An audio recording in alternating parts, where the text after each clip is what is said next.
আমি সুদীপ্তা, এভি নিউজে আপনাদের সকলকে স্বাগত। প্রথমেই চোখ রাখবো নিউজ হেডলাইন্সে।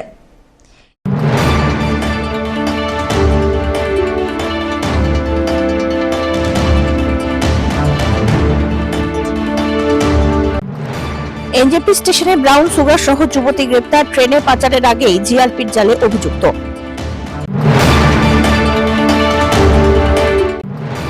দুনিয়া জুড়ে চলেছে গ্যাসের সংকট, উঠছে নাভিশ্বাস, তারই মাঝে স্বস্তির খবর, স্বাভাবিক হচ্ছে গ্যাস সংকট পরিস্থিতি।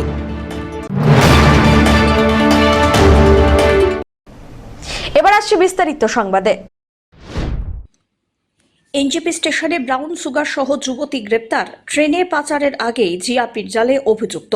ট্রেনে করে ব্রাউন সুগার পাচারের আগেই এক যুবতীকে গ্রেপ্তার করে ফেলল জিআরপি। জানা গিয়েছে, ধৃত যুবতীর নাম তাসলিমা খাতুন, বয়স 28, অসমের মরিগাঁও জেলার বাসিন্দা সে।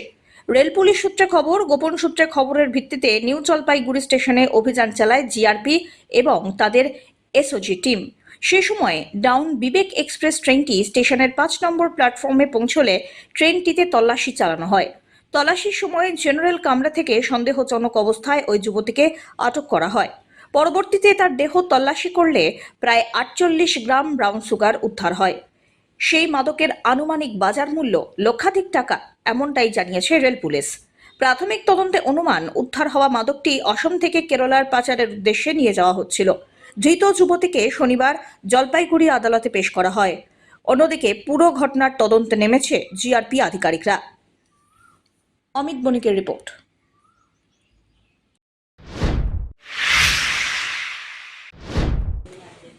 চুরি ধরা পড়ে যাওয়ার কারণে মারধরের ভয়ে গাছে চড়ল চোর।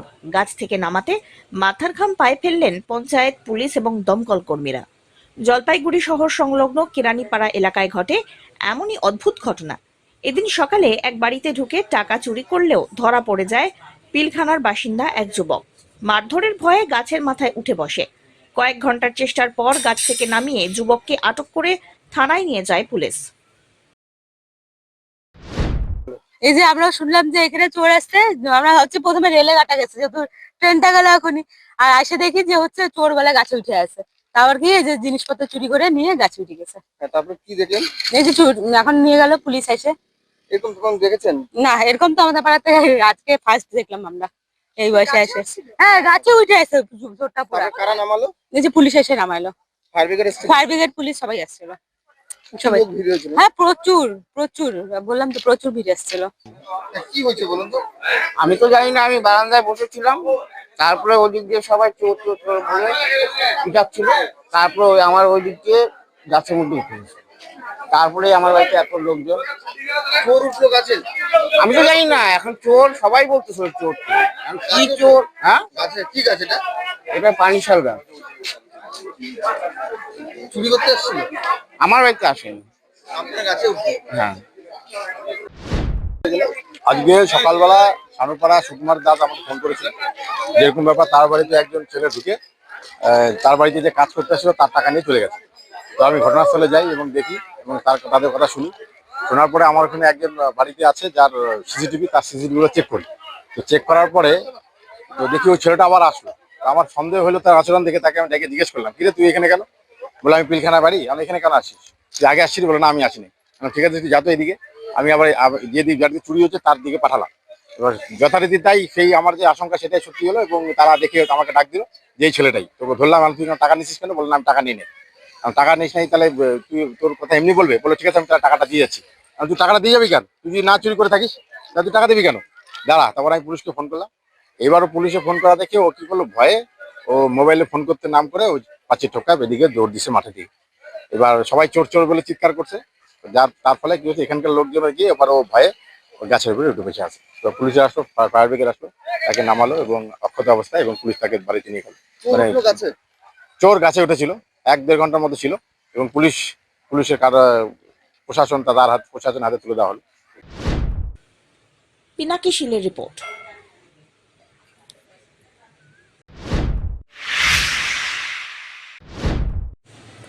মহকুমা হাসপাতাল পরিদর্শনে এলেন রাজ্যের স্বাস্থ্য দপ্তরের সহ অধিকর্তা।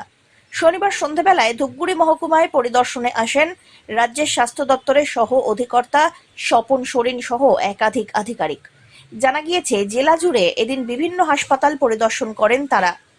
অন্যান্য হাসপাতালের পাশাপাশি ধূপগুড়ি মহকুমা হাসপাতালেও পরিদর্শন করেন।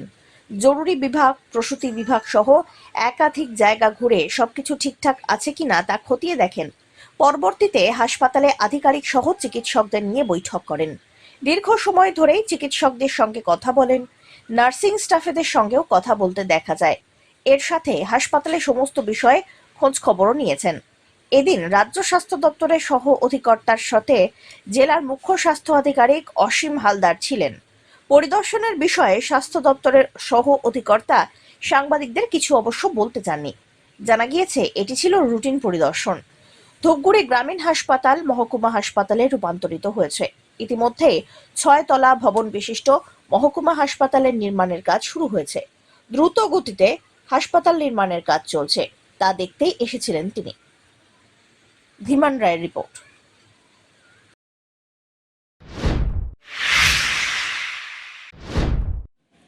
চারবার নোটিশের পর শিলিগুড়ির 46 নম্বর ওয়ার্ডের অবৈধ দোকান ভেঙে দিল পুর নিগম। শিলিগুড়ি মিউনিসিপাল কর্পোরেশনের পক্ষ থেকে অবশেষে ভেঙে দেওয়া হয় শিলিগুড়ির 46 নম্বর ওয়ার্ডের অবৈধভাবে নির্মিত 4টি দোকান। অভিযোগ, পুর নিগমের তরফ থেকে 4বার নোটিশ দেওয়া সত্ত্বেও নির্ধারিত সময়ের মধ্যে দোকানটি সরানো হয়নি। পুর নিগমের আধিকারিক আর কর্মীরা এলাকায় পৌঁছে অভিযানে নামেন। এরপর জেসিবি মেশিনের সাহায্যে দোকানটি উপড়ে ফেলা হয়। পুরো অভিযানের সময় উপস্থিত ছিল পুলিশ বাহিনী, যাতে কোনো রকমের অপ্রীতিকর পরিস্থিতি তৈরি না হয়। পুর নিগম সূত্রে খবর, রাস্তা ও সরকারি জমির ওপরে অবৈধভাবে দোকানগুলি নির্মাণ করা হয়েছে। এ নিয়ে দোকানের মালিকদের একাধিকবার নোটিশ পাঠানো হলেও কোনো রকমভাবে সেটি গ্রাহ্যই করা হয়নি। শেষ পর্যন্ত নিয়ম মেনেই পুর নিগম এই পদক্ষেপ নিতে বাধ্য হয়েছে, এমনটাই জানান পুর কর্তৃপক্ষ। এই দিনের অভিযানের ফলে এলাকায় কিছু সময়ের জন্য চাঞ্চল্য সৃষ্টি হয়, তবে পরে পরিস্থিতি স্বাভাবিক হয়। পুর নিগমের তরফ থেকে জানানো হয়েছে, শহরে অবৈধ দখলদারি রুখতে ভবিষ্যতেও এই ধরনের অভিযান লাগাতার চলবে। কি কারণে উদ্যোগ বলতে রাস্তাটা পরিষ্কার করতে হবে। রাস্তার পাশে এই চায়ের দোকান থাকলে পরে রাস্তার উপরে গাড়ি দাঁড়াচ্ছে, যাতে জায়গা থাকে। চায়ের দোকান চলুক, আমরা এটা তো অসুবিধা নেই আমাদের। চায়ের দোকান চলছে, ওনারা ব্যবসা করে খাবে, কিছু তো করে খাবেই, কিন্তু তাই বলে রাস্তার উপরে চলে আসবে এটা না। রাস্তাটা ওর জন্যই আমরা খালি করাচ্ছি। এনারা ব্যবসা করুক, যাতে দোকানের সামনে অবধি গাড়ি পৌঁছাতে পারে, রাস্তা যাতে ফাঁকা থাকে, এই জন্যই আমাদের এই উদ্যোগটা নেওয়া। বিশেষ কারণ বলতে লোকালি সিরিয়াসলি মনে হচ্ছে যে কোনো ইনসিডেন্ট হতে পারে। টুকটাক কিছু ইনসিডেন্ট ঘটে যাচ্ছে, তো আমরা চাচ্ছি আর যাতে বড় কোনো ইনসিডেন্ট না ঘটে, তার জন্য আমরা এই উদ্যোগটা নিয়েছি। এই জায়গাটা হচ্ছে পাহাড়পুর। গাড়িগুলি দাঁড়াইতে পারতেছে না। পুলিশ আমাদেরকে এসে বললো ভাঙার জন্য। কারণটা ওই যে এখানে একটা অ্যাক্সিডেন্ট হয়েছিল এই পরশু দিনকার রাত্রেবেলা। হ্যাঁ, উনি এসে এখানে গাড়িটা মনে করে কি হয়েছে না হয়েছে, গাড়িটা এখানে দাঁড়াইলো, আর পিছনে একটা গাড়ি এসে ফট করে মাইটে দিল। গাড়ির পাল্টি খাইয়ে গাড়ির তলেও পড়ে গেল। উনি কেমন আছেন এখন? মারা গেছে। তারপরে কি পুলিশে? হ্যাঁ, তারপরে পুলিশের এখন এসে বললো ট্রেন দিয়ে উঠায় টুরে নিয়ে গেল। আচ্ছা, মানে এখন পুলিশ তাহলে আপনাদের আমাদেরকে বললো যে তোমরা দোকানপাট পিছনে নিয়ে যাও। আচ্ছা, আপনার দোকানগুলো কোথায় ছিল? রাস্তার উপরেই ছিল? না, রাস্তা থেকে একটু নিচে ছিল। তাও সব দোকানে নিচে ছিল না? সবাই সব দোকানে এইভাবেই ছিল? হ্যাঁ, এইভাবে ছিল। আপনাদের দোকান ভাঙছে? হ্যাঁ, ভাঙছি। কদিন থেকে ব্যবসা করছেন? আজকে 40 বছর হয়ে গেল। সমস্যা হবে না এই যে রাস্তার উপর? কি করবো এখন স্যার, করতে লাগবে। দোকান ভাঙছে? হ্যাঁ, দোকানের পিছনে নিয়ে যাচ্ছেন? হ্যাঁ, দোকানের পিছনে নিয়ে যাচ্ছি। এখন বলছে এইভাবে করো। কি বলবেন পুলিশের এই ভূমিকাকে? কি বলবেন? পুলিশ বলতেছে যে তোমরা এখন জায়গা পার্কিংয়ের জায়গাটা ব্যবস্থা করো, করে খাও। পুলিশ এই কাজটাকে কি বলবেন? না, এটা ভালোই করতেছে, আমাদের জন্য ভালোই বলছে। অমিত বণিকের রিপোর্ট।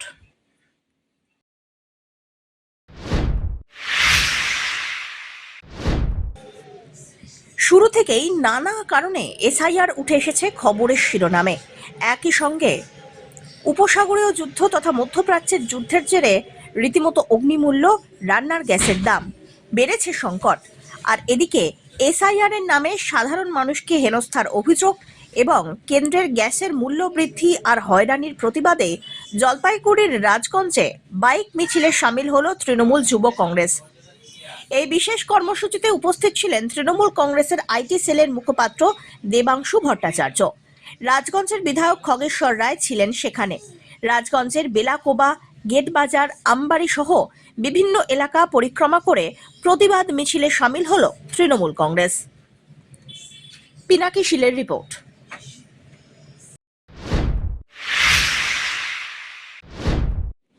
রান্নার গ্যাসের মূল্য বৃদ্ধি ও কালো বাজারের বিরুদ্ধে জলপাইগুড়ি শহরে মিছিল এবং বিভিন্ন জায়গায় পথসভা করল সিআইটিইউ কর্মীরা।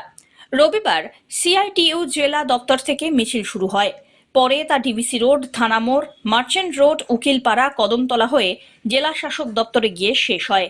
শহরের বিভিন্ন জায়গায় পথসভায় বক্তব্য রাখেন ধ্রুবজ্যোতি গঙ্গোপাধ্যায়, শুভাশিস সরকার, নীলাঞ্জন নিয়োগী, সৈকত চৌধুরী, অপূর্ব বিষ্ণু, মৃণাল রায় প্রমুখ। এই গোটা বিষয়ে সভাপতিত্ব করেন কান্তি রাহা। সভাগুলিতে বিশ্বজুড়ে যুদ্ধ পরিস্থিতিতে যুদ্ধ নিয়ে ভারত সরকারকে অবস্থান স্পষ্ট করা, দ্রুত রান্নার গ্যাসের মূল্য হ্রাস করা, রান্নার গ্যাসের কালোবাজারি বন্ধ করতে কেন্দ্র এবং রাজ্য সরকারকে বিশেষভাবে পদক্ষেপ গ্রহণের দাবি জানানো হয়েছে। অমিত বণিকের রিপোর্ট।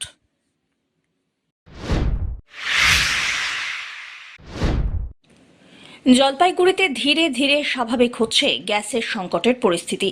জলপাইগুড়িতে গত কয়েকদিন ধরেই রান্নার গ্যাস নিয়ে এক ধরনের সংকট তৈরি হয়। বুকিং সমস্যা আর সরবরাহে বিলম্বের কারণে সাধারণ মানুষের মধ্যে দুশ্চিন্তা আর ভিড়ের পরিস্থিতির সৃষ্টি হয়। তবে বর্তমানে ধীরে ধীরে স্বাভাবিক হতে শুরু করেছে পরিস্থিতি। মানুষ আবার গ্যাস পেতে শুরু করেছেন। জলপাইগুড়ির বাসিন্দা গৌতম সরকার জানিয়েছেন, গ্যাসের সংকটে স্বাভাবিকভাবেই মানুষের মধ্যে প্যানিক তৈরি হয়েছিল। তবে এই সময় স্থানীয় গ্যাস সার্ভিস সেন্টারের কর্মীরা যথেষ্ট সহযোগিতা করেছেন। অন্যদিকে গ্যাসের গোডাউনের দায়িত্বে থাকা হরিশ্চন্দ্র রায় জানান, মাঝখানে কিছুদিন সমস্যা হয়েছিল, তবে এখন আবার গ্যাসের গাড়ি আসা শুরু করেছে। এদিকে অনেক গ্রাহকই ধীরে ধীরে গ্যাস পাচ্ছেন। প্রিয়াঙ্কা রায় জানান, তিনি 6 তারিখ বুকিং করেছিলেন এবং এখন গ্যাস পেয়েছেন অবশেষে। অন্যদিকে ধনবালা শর্মা জানান, হোম ডেলিভারি না পাওয়ায় তাকে গোডাউনে এসে প্রায় 5 ঘন্টা লাইনে দাঁড়িয়ে গ্যাস নিতে হয়েছে। তবে সব মিলিয়ে কয়েকদিনের সমস্যার পর জলপাইগুড়িতে গ্যাস সরবরাহ ধীরে ধীরে স্বাভাবিক হওয়ার পথে, যাতে খুশি এলাকাবাসী। সেটা একটা ক্রাইসিস, তার মধ্যে আপনি কি গ্যাস পেতে শুরু হয়েছে, মানুষ পাচ্ছে, আপনি কি পেয়েছেন? হ্যাঁ, এই তো আজ পেলাম। আচ্ছা, আমার অসুবিধা হয়নি, আমি 6 তারিখে বুক হয়ে গেছিল, আজকে তো নিতে চলে এসেছি। এখন অনেকে তো গ্যাসের একটা ক্রাইসিস ছিল না, হচ্ছিল। হ্যাঁ, ওখানে তো গ্যাস অফিসে তো প্রচন্ড ভিড়, অনেকের অনেক প্রবলেম, কিন্তু বুকিং হচ্ছে না। হ্যাঁ, অনেকের বুকিং হচ্ছে না, এখন পাচ্ছি। আপনি আমি পেয়েছি। কি হচ্ছে, একটু খুশি যে গ্যাসের একটা টেনশন থাকেই, সে টেনশন নেই? গ্যাসের তো টেনশন থাকেই, এখন গ্যাস পেয়েছি মানে খুশি। আমাদের এই গ্যাসের প্রবলেমটা হওয়ার পরেও আমাদের জলপাইগুড়ির এই গ্যাস সার্ভিস সেন্টারের মানুষরা যেইভাবে সহযোগিতা করে এবং এখানে আসার পরে এদের যে ব্যবহার সত্যিই খুব ভালো। এত অভাবের মধ্যে ক্রাইসিস প্ল্যানিংটা সৃষ্টি না করে আমরা সত্যি সত্যি খুব দারুণ খুশি এদের ব্যবহারে, এবং এরা ঠিক টাইম মতনই আমাদের দেয় চেষ্টা করে প্রতিবারই। প্যানিক তো একটা হয়েছেই, কিন্তু সেই প্যানিকের সাথে সাথে এদের সহযোগিতা প্রচণ্ডভাবে আছে আমাদের যে লোকাল এখানকার গ্যাস সার্ভিস সেন্টারের প্রতিটা মানুষের। সে আপনি গোডাউনের যে লোকটা গ্যাস তুলে দিচ্ছে তার থেকে আরম্ভ করে ওখানে যারা কাটে, তাদের পূর্ণ সহযোগিতা জলপাইগুড়িবাসী পায়। কয়েকদিনের পরে আপনি কদিন পরে পেলেন এবং কতটা মানে একটা টেনশন মুক্ত হলেন? টেনশন তো একটা থাকেই স্বাভাবিকভাবে, একটা প্যানিক যেটা সাধারণ মানুষ হিসাবে হয়, আমারও হয়, তার বাইরে আমি নাই। কিন্তু এদের সহযোগিতা আর এদের সাপোর্টিংটা পাওয়ার জন্য সেটা আমাদের এখন কি গ্যাস স্বাভাবিক হতে একদম স্বাভাবিক হতে চলছে, হয়তো একটু টাইম লাগছে। মানুষ গ্যাস একটা ক্রাইসিস একটা তৈরি হয়েছিল, বর্তমানে কি পরিস্থিতি? বেশ কয়েকদিন তো হলো।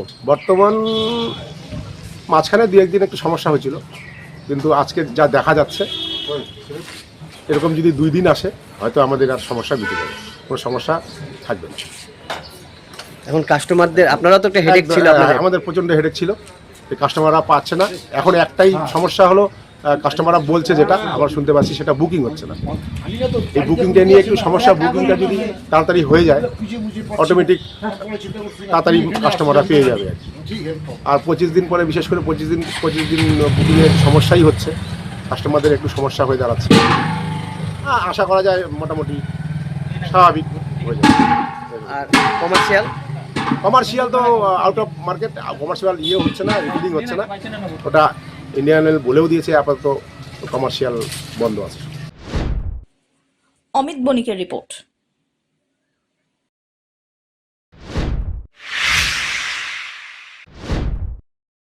ব্রেক থ্রু সায়েন্স সোসাইটির উদ্যোগে রবিবার জলপাইগুড়ির ফণীন্দ্রদেব ইনস্টিটিউশনে অনুষ্ঠিত হয়ে গেল বিজ্ঞান সম্মেলন।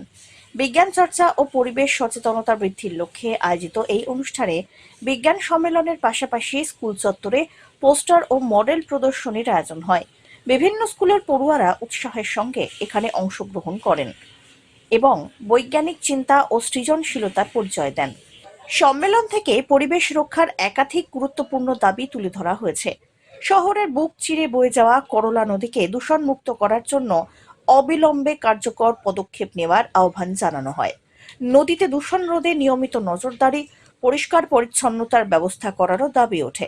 একই সঙ্গে শহরের বিভিন্ন রাস্তার ধারে থাকা ডাম্পিং গ্রাউন্ডগুলি দ্রুত পরিষ্কারের দাবি জানানো হয়।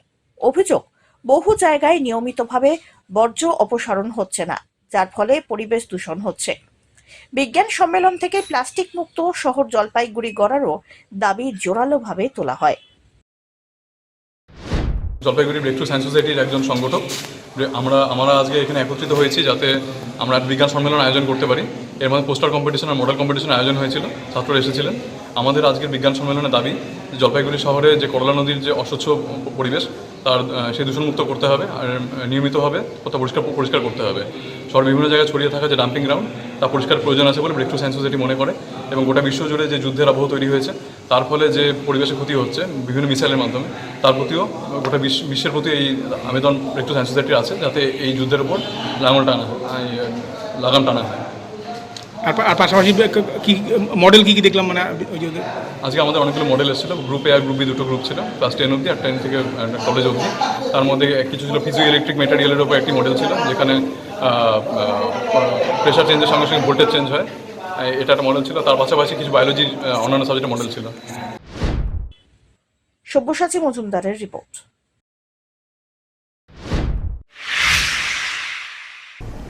শেষ করবার আগে নিউজ হেডলাইন্স আরো একবার।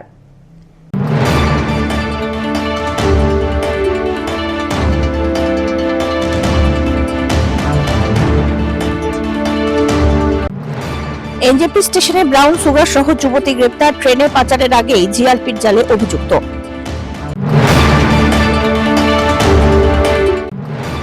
দুনিয়া জুড়ে চলেছে গ্যাসের সংকট, উঠছে নাভিশ্বাস, তারই মাঝে স্বস্তির খবর, স্বাভাবিক হচ্ছে গ্যাস সংকট পরিস্থিতি।